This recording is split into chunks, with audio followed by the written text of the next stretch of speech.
ألف لام ميم. تلك آيات الكتاب الحكيم هدى ورحمة للمحسنين الذين يقيمون الصلاة ويؤتون الزكاة وهم بالآخرة هم يوقنون أولئك على هدى من ربهم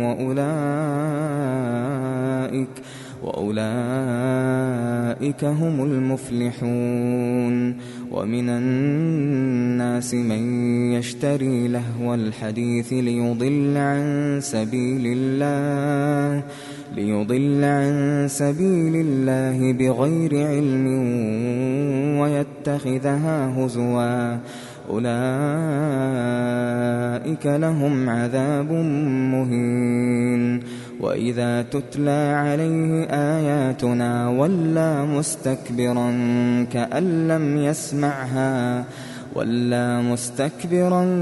كأن لم يسمعها كأن في أذنيه وقرا فبشره بعذاب أليم إن الذين آمنوا وعملوا الصالحات لهم جنات النعيم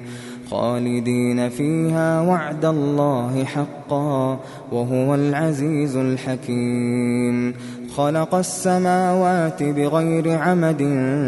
ترونها وألقى في الأرض رواسي أن تميد بكم وبث فيها من كل دابة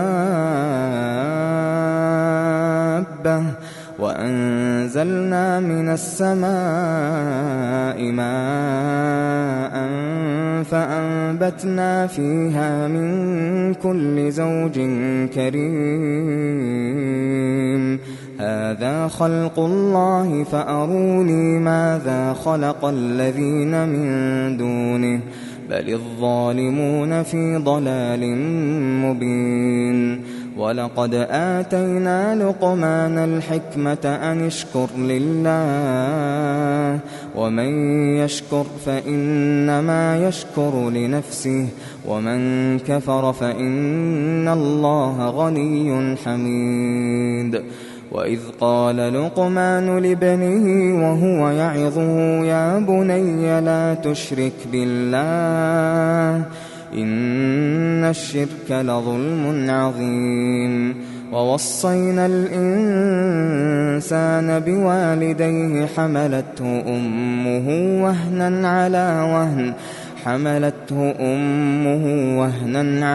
وهن وفصاله في عامين أن اشكر لي ولوالديك إلي المصير وإن جاهداك على أن تشرك بي ما ليس لك به علم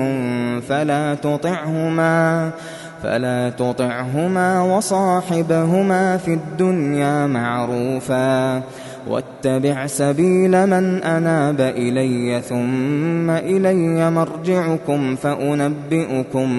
فأنبئكم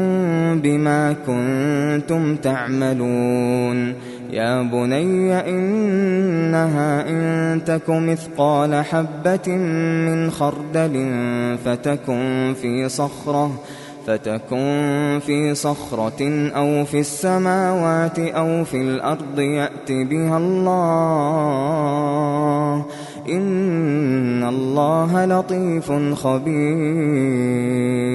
يا بني أقم الصلاة وأمر بالمعروف وانه عن المنكر واصبر على ما أصابك إن ذلك من عزم الأمور ولا تصعر خدك للناس ولا تمش في الأرض مرحا إن الله لا يحب كل مختال فخور وقصد في مشيك واغضض من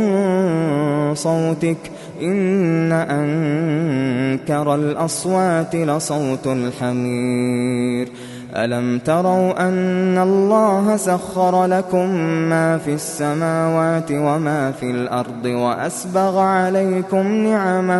وأسبغ عليكم نعمه ظاهرة وباطنة ومن الناس من يجادل في الله بغير علم ولا هدى ولا كتاب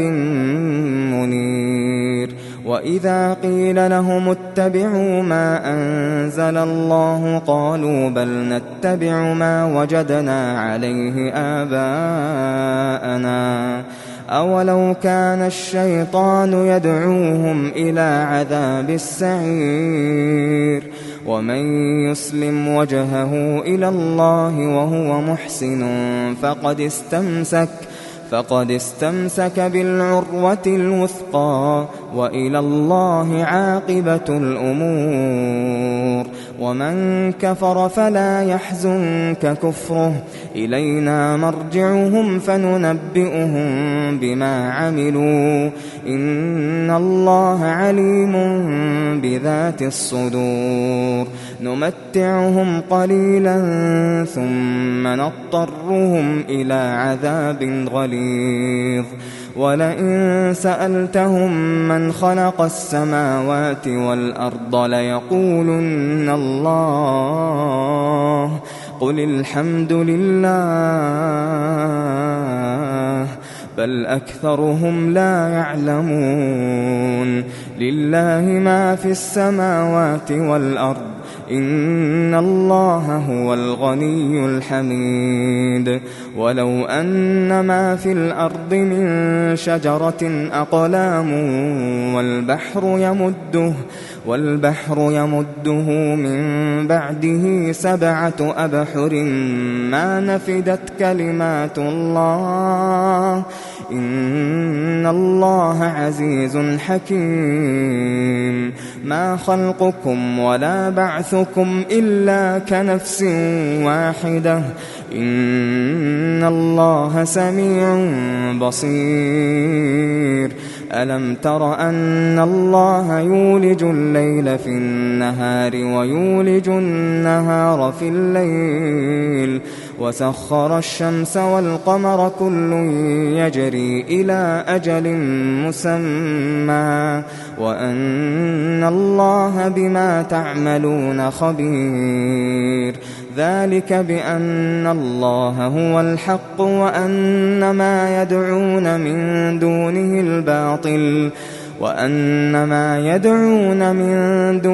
الباطل وأن الله هو العلي الكبير ألم تر أن الفلك تجري في البحر بنعمة الله ليريكم من آياته إن في ذلك لآيات لكل صبار شكور وإذا غشيهم موج كالظلل دعوا الله مخلصين له الدين فلما نجاهم إلى البر فمنهم مقتصد وما يجحد بآياتنا إلا كل ختار كفور يا أيها الناس اتقوا ربكم واخشوا يوما لا يجزي والد عن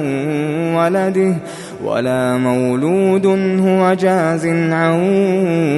والده شيئا إن وعد الله حق فلا تغرنكم الحياة الدنيا ولا يغرنكم بالله الغرور إن الله عنده علم الساعة وينزل الغيث ويعلم ما في الأرحام وما تدري نفس ماذا تكسب غدا وما تدري نفس بأي أرض تموت إن الله عليم خبير.